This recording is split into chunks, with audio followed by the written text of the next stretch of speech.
Hello and welcome back. Previous year के एक और सेट के साथ आपका स्वागत है।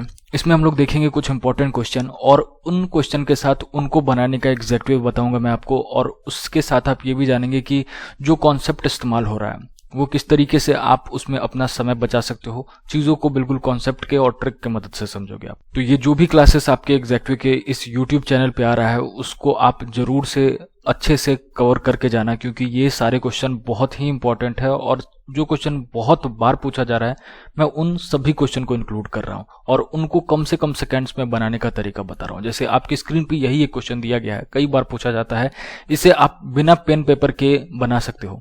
जैसे देखो क्वेश्चन कह रखा है 4 वर्ष पहले ए और बी की आयु का अनुपात है 4:5। ये 4 वर्ष पहले का अनुपात था, ठीक है। अब से 8 वर्ष बाद का उनके आयु का अनुपात दे रखा है 11:13। तो उन दोनों की वर्तमान आयु का कुल योग कितना होगा ये आपसे पूछ रहा है। बिल्कुल आसान है। ये जो आपको एज दे रखा है ये 4 साल पहले का सिचुएशन दे रखा है, तो इसका सीधा मतलब 4 साल पहले अगर इन दोनों के एज को आप जोड़ोगे तो ये कितना दिख रहा है, 5 + 4 9 यूनिट दिख रहा है। यानी कि ये सारे एज जो आपको ऑप्शन में दे रखा गया है ये वर्तमान एज है। ध्यान रखना ये वर्तमान एज है, अभी का एज है, लेकिन हम अगर इसे ऐड कर रहे हैं तो ये 9 यूनिट है, 4 साल पहले का है। यहाँ 2 मेंबर हैं यानी कि 4 8 साल हम घटा देंगे। इनमें से आप 8 साल ऑप्शन में से घटाओ और जो भी ऑप्शन 9 से एग्जैक्टली कट जा रहा है वही आपका आंसर होगा। तो यहाँ पे 80 में से अगर मैं 8 साल घटाता हूँ तो 72 आता है और 72 नॉट है, 72 से कट जाता है, यानी कि यही आपका आंसर है। बिल्कुल कुछ भी दिमाग नहीं लगाना है, मैं अच्छे से डिटेल में भी इसे समझाता हूँ, ये ट्रिक कैसे काम कर रहा है वो भी बता रहा हूँ। और उसके साथ इसका जो कॉन्सेप्ट से एकदम डिटेल मेथड है जो कि ट्रिक ही है वो दूसरा मेथड भी मैं आपको बताता हूँ। सबसे पहले और सबसे जरूरी बात कि मैं अभी जो भी क्लासेस आपको दे रहा हूँ वो सभी आपकी प्रीवियस ईयर के क्वेश्चंस पे है, उनके साथ उनको बनाने का शॉर्ट ट्रिक बता रहा हूँ। तो अगर आप चैनल पे नए हैं तो चैनल को सब्सक्राइब करके रखें, बेल आइकन प्रेस करके रखें ताकि हर नए वीडियो के साथ आपको पता चल पड़े। एक इंपॉर्टेंट बात, मैथ्स, साइंस और रीजनिंग इन तीनों का कंप्लीट कोर्स मैं एग्जैक्ट वे के एप्लीकेशन पे अपलोड कर चुका हूँ। तो आप एग्जैक्ट वे के एप्लीकेशन को इंस्टॉल कर ले, गूगल प्ले स्टोर पे मिलेगा और आपको इसका एप्लीकेशन का लिंक जो है इस वीडियो के डिस्क्रिप्शन बॉक्स में भी मिल जाएगा और कमेंट सेक्शन में भी पिन कर दूंगा। आप मैथ्स, साइंस और रीजनिंग इनमें से कोई भी कोर्स को एनरोल कर सकते हैं। कोर्स रिलेटेड किसी भी जानकारी के लिए इस नंबर पे व्हाट्सएप कर लेना आप। एप्लीकेशन बहुत इंपॉर्टेंट है, कुछ कोर्सेस आपके लिए फ्री भी हैं, उन्हें जरूर कवर कर लेना आप। देखिए यहाँ पे क्या हुआ है, सबसे पहले आपको क्या दे रखा है, 4:5 दे रखा है। 4:5 जो है ए और बी के आयु का अनुपात है। कब है पर ऐसा, 4 साल पहले का सिनेरियो है। ये कितने साल पहले का सिनेरियो है, 4 साल पहले का। उसके बाद क्या कह रहा है कि अब आज से 8 साल बाद, कितने साल बाद, 8 साल बाद, तो यहाँ पे मैं 8 साल लिख दे रहा हूँ। 8 साल बाद उनके आयु का जो अनुपात है, रेशियो है, वो कितना हो जाता है, 11:13 हो जाता है। ठीक है, 11:13 हो जाता है। अब देखिए यहाँ पे चीजें जो है आपको यूनिट में दे रखा है, रेशियो में दे रखा है। उनका एक्चुअल एज क्या है ये आपको पता है, नहीं पता है। तो हमें उनका एक्चुअल एज पता कैसे चलेगा जब आपके पास सिर्फ रेशियो दे रखा गया है। आप क्या करो, इन दोनों को ऐड करो, यूनिट वाइज ऐड करो। 4 साल पहले ए और बी का यूनिट वाइज एज कितना होता, 5 यूनिट + 4 यूनिट यानी कि 9 यूनिट।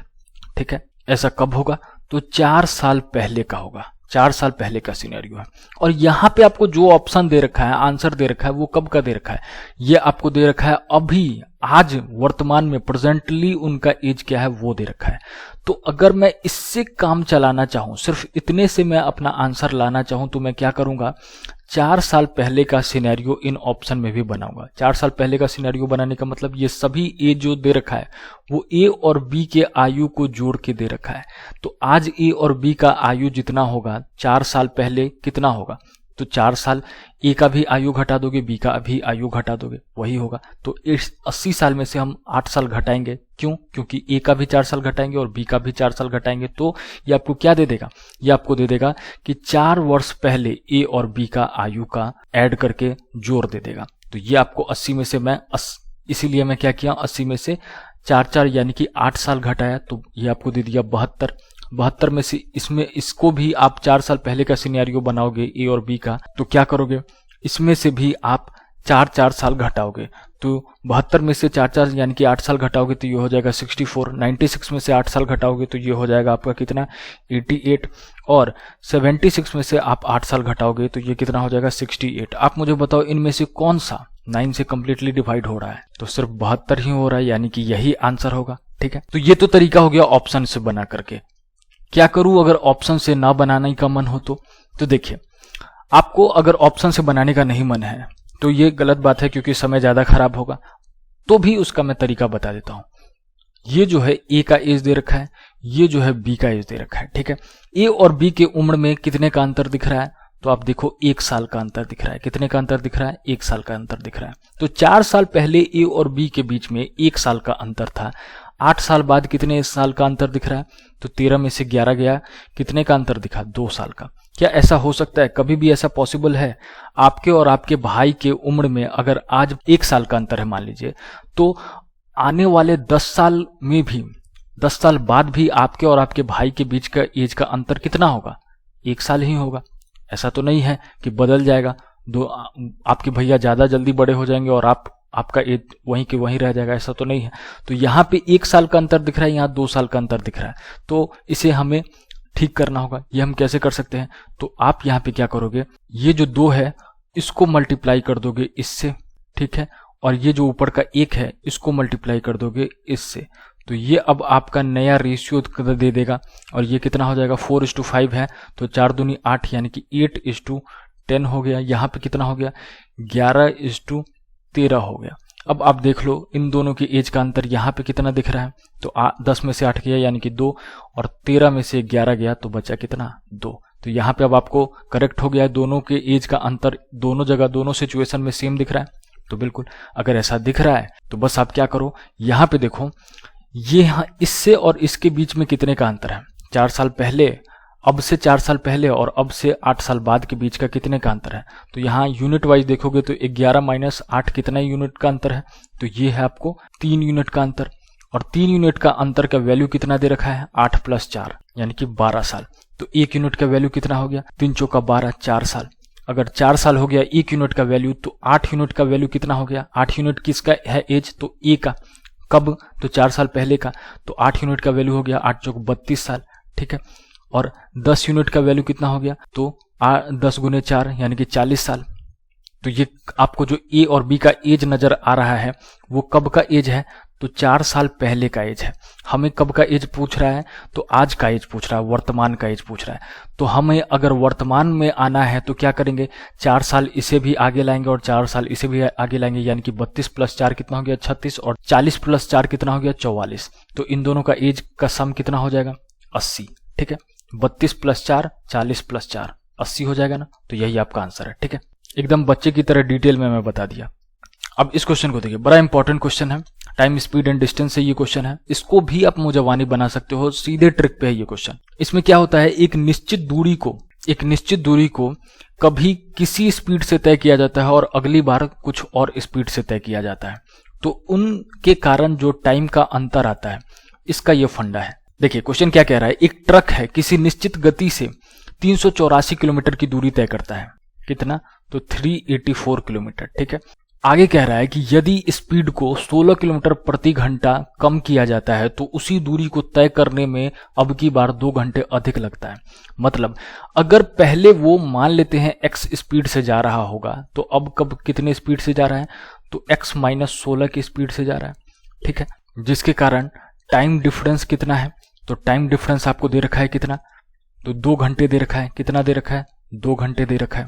तो आपसे ओरिजिनल स्पीड अगर पूछ रहा है तो वो बताइए क्या होगा। बस आपसे ओरिजिनल स्पीड नहीं पूछ रहा है, आपको उस ओरिजिनल स्पीड का 75% पूछ रहा है। तो आपको इसका 75% निकालने के लिए ओरिजिनल स्पीड तो पता करना होगा, और वो कैसे पता चलेगा, तो उसका एग्जैक्ट वे है।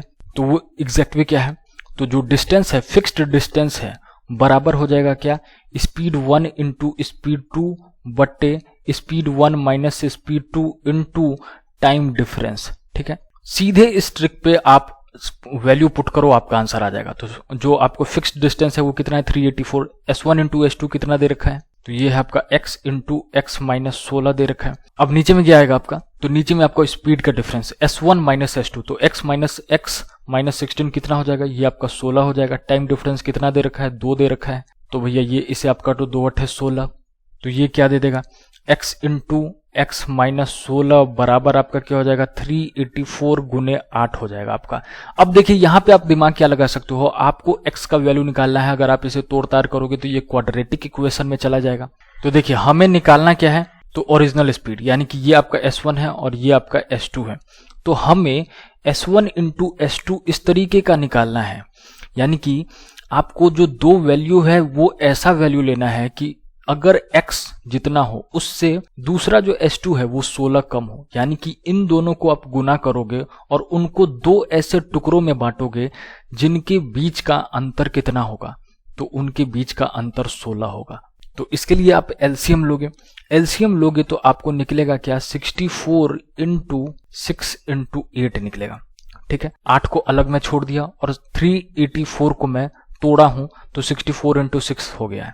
अब देखो आप ये 6 और 8 को मल्टीप्लाई करोगे तो कितना होता है 8 6 48 होता है और ये कितना है 64 है। तो 64 इंटू 48 आ गया। तो यहाँ पे आप देख लो 64 और 48 के बीच का अंतर कितना है 16 है, यानी कि ये आपका x रिप्रेजेंट कर रहा है और ये आपको x माइनस 16 रिप्रेजेंट कर रहा है। तो ये आपका ओरिजिनल स्पीड निकल करके आ गया कितना 64, और 64 का आपसे पूछ रहा है 75%। तो 75% मतलब कितना होता है, ये होता है 3/4। तो 64 का 3/4 निकालोगे तो कितना हो जाएगा, तो ये आपका कटेगा एक बार और 4 6 24, 16 तिहाई 48। तो आपका आंसर क्या हो गया 48C। अब आप पूछोगे कि सर ये जल्दी आपने कैसे कर लिया, ये एलसीएम आपने जल्दी कैसे ले लिया, तो वो आप जब पूरा कोर्स में जाओगे तो आपको एलसीएम एचसीएफ में चीजें पता चलेगा कि कैसे आप देख करके चीजों का एलसीएम निकाल सकते हो आसानी से। टुकड़ों में बांटना बड़ा आसान रहता है, आपको उस चैप्टर में मैं पढ़ा रखा हूं, तो वो सब कुछ आपको कोर्स में मिल जाता है। अब इस क्वेश्चन को देखिए, बहुत इंपॉर्टेंट क्वेश्चन है, ये आपका ज्योमेट्री का क्वेश्चन है। देखिए क्वेश्चन कह रहा है एक ट्रायंगल है, तो मान लेते हैं ये आपका ट्रायंगल है। ठीक है, इस ट्रायंगल का नाम क्या है ABC। ठीक है, ABC। अब कह रहा है AB और EC भुजाओं पर F और E इस प्रकार है कि FE पैरेलल है BC पे, यानी कि यहाँ F है और यहाँ क्या है E है, और ये FE लाइन को अगर आप मिलाते हो, ये FE लाइन को मिलाते हो तो ये FE पैरेलल हो जाता है BC के। और साथ में आपको ये भी कह रहा है कि ये FE लाइन जो है इस ट्रायंगल को दो पार्ट में बांटता है, ये एक पार्ट है और ये नीचे वाला दूसरा पार्ट है, और इन दोनों पार्ट का जो एरिया है वो बराबर है, ये दे रखा है, क्षेत्रफल जो है वो बराबर है। आगे क्या कह रहा है, यदि AD परपेंडिकुलर है BC के तो A से आप D1 बनाओ, ये आपका AD है, ये परपेंडिकुलर है किस पे, तो BC पे, और ये पॉइंट जो है ये पॉइंट आपको G दे रखा है। तो आपसे पूछ रहा है GD/AF का वैल्यू कितना होगा, ये आपसे पूछ रहा है। ठीक है, तो देखिए यहाँ पे आप क्या कर सकते हो, बहुत ही खूबसूरत क्वेश्चन है ये। अगर आप ज्योमेट्री को अच्छे से पढ़े हो और सिमिलैरिटी वाला समरूपता का जो थ्योरम है उसे आप समझ रखे हो, तो इसे आप बिना पेन पेपर उठाए हुए बना सकते हो। आपको क्या दे रखा है कि ये जो FE है इस ट्रायंगल को दो इक्वल पार्ट में बांट रहा है जिसका क्षेत्रफल बराबर है, एरिया बराबर है, यानी कि AFE का एरिया अगर 1 है तो इसका भी एरिया 1 है, बराबर है, तो मान लेते हैं 1 है। ठीक है, 1 इसका भी, 1 पूरा इसका भी, FE BC का भी है। ठीक है, देखिए FE अगर पैरेलल है BC के तो इसका मतलब FE इस ट्रायंगल ABC को दो सिमिलर ट्रायंगल में बांट रहा है। ट्रायंगल AFE सिमिलर है ट्रायंगल ABC के, ट्रायंगल AFE सिमिलर है ट्रायंगल ABC के। कैसे, अगर आप जानना चाहोगे तो देखो, ये अगर पैरेलल लाइन है BC के, FE पैरेलल है BC के, तो ये एंगल बराबर है इसके। ठीक है, ये एंगल ट्रायंगल AFE में भी और ट्रायंगल ABC में भी दोनों में सेम है, और ये एंगल इसके बराबर है। तो वैसे भी आपको दिख गया कि तीनों एंगल बराबर है, यानी कि ट्रायंगल छोटा वाला ट्रायंगल इस बड़े वाले ट्रायंगल का सिमिलर है। अगर ऐसा है तो इसका सीधा मतलब आप वहां पे पढ़ोगे सिमिलैरिटी में कि इनके एरिया का रेशियो जो होगा, देखिए ट्रायंगल AFE का एरिया कितना दे रखा है 1, ट्रायंगल ABC का एरिया कितना दे रखा है, तो ट्रायंगल ABC में ये और ये दोनों आता है तो 1 + 1 यानी कि 2। ठीक है, तो ये आपका एरिया का रेशियो हो गया, एरिया का रेशियो हो गया। एरिया का रेशियो साइड का रेशियो का स्क्वायर होता है, यानी कि ये 1 है तो ये कितना होगा √1, और ये 2 है तो ये कितना होगा √2, तभी जा करके। तो देखिए एरिया अगर 1 और 2 है तो साइड क्या होगा, इसका रूट हो जाएगा, तो ये √1 और ये √2 हो जाएगा। कहने का मतलब क्या कि इसका वैल्यू AE साइड का वैल्यू कितना दे रखा है, तो √1 का वैल्यू कितना होता है 1 ही होता है, और इसका AE AC का वैल्यू कितना दे रखा है, AC का वैल्यू दे रखा है आपको कितना, तो √2 दे रखा है। ठीक है, AC का वैल्यू √2 दे रखा है, तो EC का वैल्यू कितना हो जाएगा, तो √2 - 1 हो जाएगा। मानते हैं इस बात को, तो बिल्कुल। अब देखिए, अब यहीं पे आपका आंसर निकल गया। क्या निकला? यहां पे आप देख रहे हो कि ट्रायंगल ए, ये वाला ट्रायंगल, ये जो ट्रायंगल है आपका, इस बड़े वाले ट्रायंगल के सिमिलर है या नहीं है? तो बिल्कुल है। क्यों है?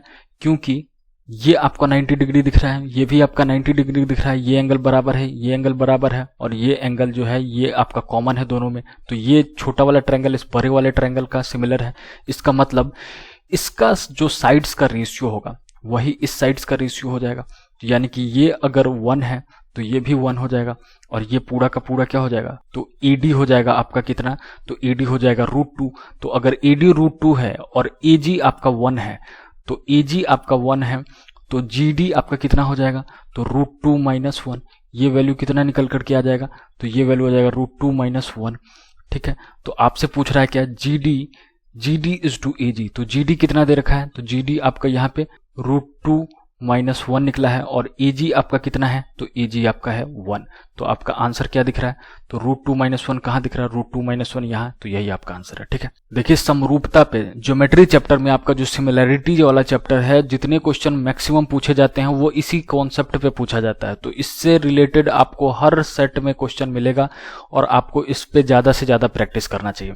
आप जहां से भी पढ़े हुए हैं ज्योमेट्री को अच्छे से ध्यान से पढ़ें, और उसमें सिमिलैरिटी वाला खास करके आप अच्छे से जरूर देख करके जाएं, क्योंकि इससे एक क्वेश्चन किसी के ना किसी के शिफ्ट में जरूर श्योर शॉट रहता है। ये मैं ईच एंड एवरी पॉइंट को समझाया हूं, इसीलिए हर बात को यहाँ पे बताने में समय लिया हूं, नहीं तो ये देख करके आंसर कर देना चाहिए था आपको। एक बार फिर से मेरी बातों को, इस क्वेश्चन को दोहरा लें, क्योंकि ये बहुत इंपॉर्टेंट है। अब इस क्वेश्चन को देखिए, बहुत ही इजी क्वेश्चन है। क्वेश्चन कह रहा है यदि 120 का x% कम किया जाए तो जो परिणाम प्राप्त होगा वो 40 को x% बढ़ाने पर प्राप्त होता है। यानी कि 120 का x% कम करना है, तो x% कम करना है, यानी कि 120 क्या है? 100% है। मैं आपसे कहूं अगर कि मान लेते हैं x का वैल्यू अगर 10 है, 10% है, ठीक है। अगर मैं आपसे बोलूं कि 120 का 10% कम कितना होगा, तो आप क्या बोलोगे? क्या आपसे पूछ रहा हूं कि मैं 120 का 90% पूछ रहा हूं। 120 का अगर आपको बोला जाए कि 10% कम करो, तो कहने का मतलब क्या होगा कि आपको 120 का 90% निकालना है, यानी कि 100 - 10% निकालना है, क्योंकि 120 तो खुद में आपका 100% होता है। ठीक है, तो जब मैं कह रहा हूं कि 120 का x% कम करना है, इसका मतलब क्या हुआ कि मुझे 100 में से x% घटाना है, यानी कि 100 - x/100 हो जाएगा। ये बराबर दे रखा है कितना? तो ये बोल रखा है आपको 40 को, कितना को? 40 को अगर आप x% बढ़ाते हो, x% बढ़ाना मतलब क्या हुआ? 100 प्लस x%, यानी कि परसेंट हटाएंगे तो नीचे में 100 आ जाएगा। ठीक है, ये 100 इस 100 को काट देगा, और ये जो 40 है इसे काटेगा 4 × 12 3 बार में, तो ये आ गया 300 - 3x बराबर आपका क्या हो गया? 100 + x हो गया। तो ये क्या हो गया? 4x बराबर 200। तो x आपका यहाँ पे कितना निकल गया? तो 4 × 5 = 20, यानी कि 50 निकल गया। यहाँ तक की बात समझे आप? तो अब आपसे पूछ रहा है 210 का x%, यानी कि 210 का 50%। 210 का 50% कितना हो जाएगा? 210 का आधा, यानी कि कितना?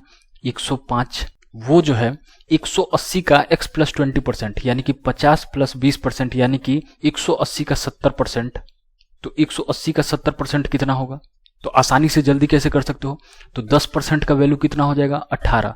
तो 70% का वैल्यू कितना हो जाएगा? 18 × 7, यानी कि 126।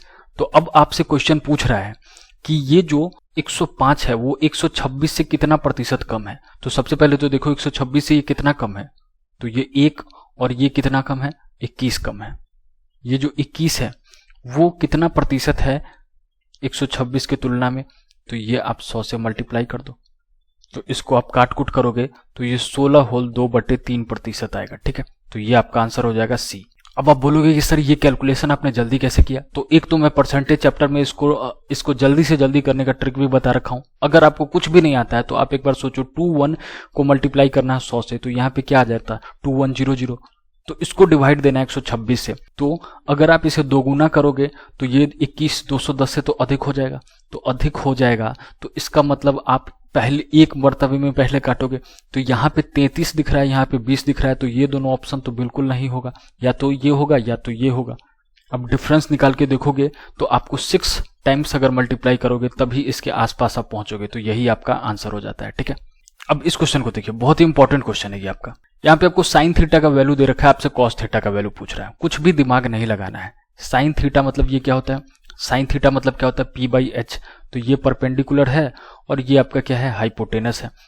और अगर आप ट्रिपलेट वाला ट्रिक जानते हो, अगर आप ट्रिग्नोमेट्री में मेरे से पढ़ रखे हो और ट्रिपलेट का ट्रिक पता है, तो ये आपको देख करके ही समझ में आ जाना चाहिए ये एक ट्रिपलेट है। तो यहां से आप आसानी से बेस आपको पता चल जाएगा कि बेस आपका क्या है। अब आप पूछोगे बेस हमें क्यों निकालना है, क्योंकि कॉस थीटा का वैल्यू पूछ रहा है और कॉस थीटा का वैल्यू क्या होता है, B/H होता है।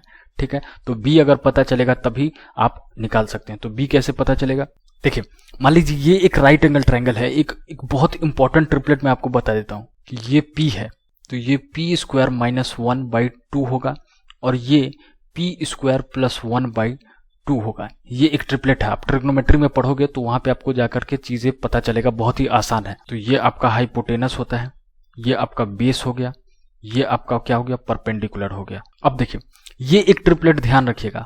अगर मैं आपसे पूछूं कि दूसरा ट्रिपलेट बताओ, तो आप क्या करोगे, एक और ट्रिपलेट बनेगा जब आप इसका मल्टीपल ले लेते हो। तो अगर मैं इसे 2 से गुना करता हूं तो यहां पे भी 2 से गुना कर दो, आप यहां से भी 2 से गुना कर दो, जो वैल्यू आएगा वो भी एक पैथागोरन ट्रिपलेट फॉर्म करेगा। तो इसका मतलब ये आपका कटा, ये आपका यहां से कटा और ये आपका 2p का 2p रह गया। ठीक है, अब देखिए जो चीज यहां पे था वही चीज आपको यहां पे दिख रहा है। हाइपोटेनस कितना दिख रहा है, P² + 1, यहाँ पे भी P² + 1। परपेंडिकुलर आपको कितना दिख रहा है, P² - 1, तो यहाँ पे भी P² - 1। ऐसे सूरत में आपका बेस कितना हो जा रहा है, तो 2p हो जा रहा है। तो इसका सीधा मतलब कि यहाँ पे बेस आपका कितना हो जाएगा, 2p। तो अब आपको निकालना था क्या, तो निकालना था आपको कि cos थीटा बराबर क्या हो जाएगा। बेस आपको कितना निकल गया, तो 2p, और हाइपोटेनस आपका कितना दे रखा है, तो हाइपोटेनस दे रखा है P² + 1। तो यही आपका आंसर है। किसमें दिख रहा है आपको, तो 2, ये आपका आंसर हो गया। ठीक है, तो ये क्वेश्चन 2 सेकंड में बनने वाला था, लेकिन ये तभी बन पाएगा जिनको ये पूरा ट्रिपलेट का ट्रिक पता था। अगर नहीं पता था तो आप इसे बहुत ही ज्यादा ट्रेडिशनली बनाते, बहुत ज्यादा समय खराब करते, या फिर मैक्सिमम चांसेस है कि आप इसे बनाते ही नहीं। अब इस क्वेश्चन को देखिए, टाइम एंड वर्क पे है, बहुत ही इंपॉर्टेंट क्वेश्चन है। एक क्वेश्चन तो टाइम एंड वर्क से रहता ही रहता है। क्या कह रहा है, ABC तीनों का इफिशियंसी यानी कि दक्षता, काम करने की क्षमता दे, अगर अनुपात में दे रखा है कितना, तो 2:5:3, 2:5:3, यानी कि A 1 दिन में 2 यूनिट काम करता है, B 5 यूनिट करता है और C 1 दिन में 3 यूनिट करता है। क्वेश्चन कह रखा है कि ये तीनों मिलकर के इस पूरे काम को कितने में कर देते हैं, तो 27 दिन में कर देते हैं। कितने दिन में, 27 डेज में। तो इसका सीधा मतलब कि ये टोटल वर्क है कितना, तो प्रत्येक आदमी के इफिशियंसी से मल्टीप्लाई कर दो। तीनों आदमी मिलकर के काम कर रहे हैं, तो तीनों आदमी के 1 दिन के कार्य क्षमता को जोड़ दो, तो 5 3 8 2 10, यानी कि 27 × 10 कर देंगे। तो ये वैल्यू क्या दे देगा, टोटल वर्क, टोटल काम। तो ये कितना हो गया, 270, यानी कि टोटल वर्क कितना है, 270 यूनिट काम है। अब क्या कह रहा है क्वेश्चन, तो B और C दोनों मिलकर उस काम के 4/9वें हिस्से को कितने दिनों में पूरा करेंगे। तो 270 का 4/9वां हिस्सा कितना होगा, तो गुने 4 करो और नीचे 9 से मल्टीप्लाई करो, 9 तिया 27, ये हो गया आपका 30, और गुने 4 4 तिया 12, 120 हो गया, 120 यूनिट। इसको पूछ रहा है B और C मिलकर के कितने दिन में करेंगे। तो B और C के इफिशियंसी से जोड़िए, तो B और C का इफिशियंसी है 5 + 3 8, तो 8 से डिवाइड दे दो आप, तो ये हो जाएगा आपका कितना, 15, 8 पंचे 40, 8 का 8 पंचे 40, तो कितना आ जाएगा, 15। तो आपका आंसर B। ठीक है, तो चलिए आज की क्लास को यहीं पर रहने देते हैं। अगली क्लास में कुछ और इंपॉर्टेंट क्वेश्चन देखेंगे और उससे जुड़े हुए मैं आपको जो सबसे आसान तरीका है वो भी बताऊंगा, और उसको वो आसान तरीका कौन से कॉन्सेप्ट से निकला है, किस तरीके से निकला है, पूरा अच्छे से डिटेल तरीके से समझेंगे, आसान शब्दों में समझेंगे और सबका एग्जैक्ट वे देखेंगे। तो चलिए अगली क्लास में मिलते हैं। अगर आप चैनल पर नए हैं तो चैनल को सब्सक्राइब करके रखें और बेल नोटिफिकेशन प्रेस कर ले। एग्जैक्ट वे के एप्लीकेशन पे आपको मैथ्स, रीजनिंग और साइंस का कंप्लीट कोर्स मिल जाएगा।